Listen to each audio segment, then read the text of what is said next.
Hi, this is Doug Ward from Tech Britain. I'm very happy to be here with Jon Bradford from Springboard. Thanks for your time, Jon. What's up, Doug? Pleasure to meet you. Good to see you. Can we just start talking about your background to start with, please?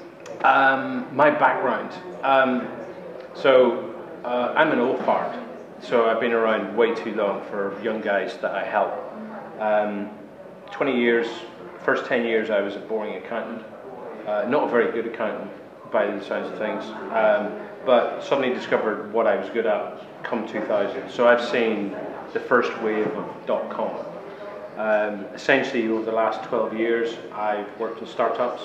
I've helped raise money for startups. I've been a VC, and in that process of having what I would describe a 360 view on funding, I ended up creating something which was originally called the Difference Engine, which essentially ultimately evolved into what I'm doing today, which is Springboard. So, in terms of the UK at the moment, Jon, yeah. What's your thoughts on the ecosystem tech-wise at the moment? I kind of always refer back to the Oasis single, "It's Getting Better, Man." Most appropriate given your background from Manchester. But actually no, in seriousness, whilst we can always grumble and complain and everything can always be better, it's actually a lot better than it's been for the last few years, and I can see next year being better. I mean, the only question then becomes is, can we do it faster, or do we know where we want to be getting to? It was interesting speaking with you off camera, but we've been going across the UK and thinking, how do we stay in the UK? What is best right now?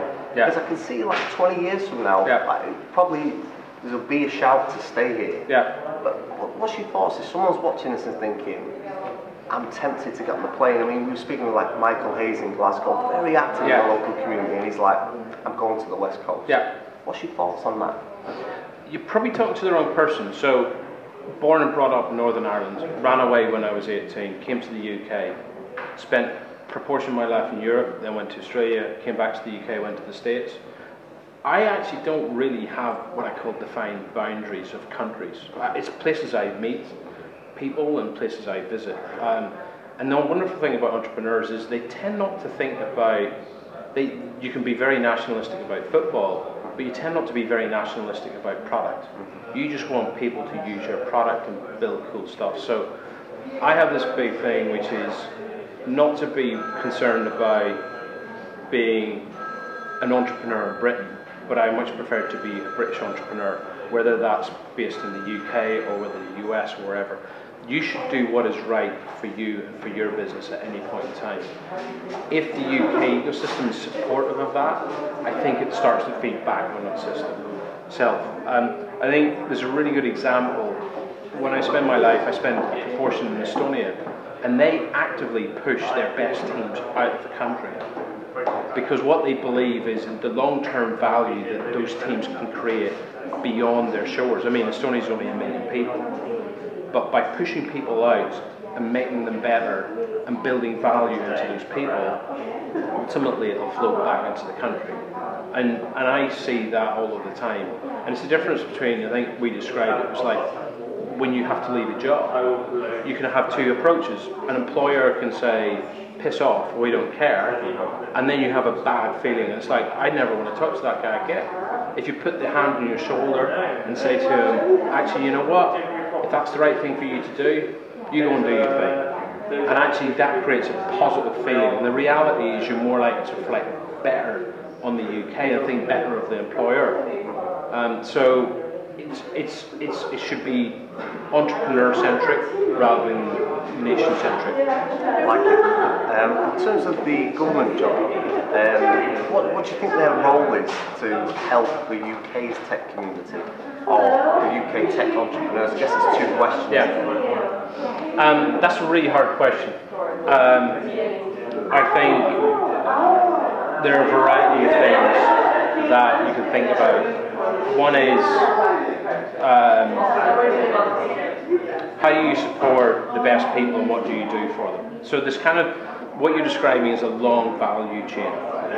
So you can basically be, from my point of view, I think they should be teaching kids to code. Yeah. One of the things I see more and more frequently is the lack of good engineering skills. So it starts right at the very beginning.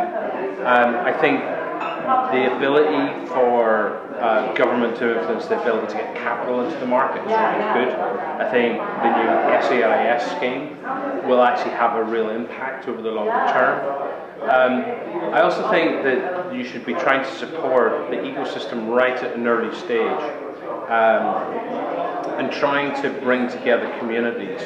Now, whether that, I argue that's not really a government thing, but I think they should be supportive of how you bring together communities at an early stage. But actually the reality is, a lot of it's to do with just get out of the way and let businesses build businesses and try to reduce the amount of friction and administration through that process. One of the things I would finally say that they should get some credit for is they're making a real effort around entrepreneur visas and getting smart people to come to the UK. I know that the regime that's in the UK is much better than there is in the US, so I think it's really hard to tell, but a lot of it ultimately becomes don't lead, support. Fantastic. Jon, plans for the future?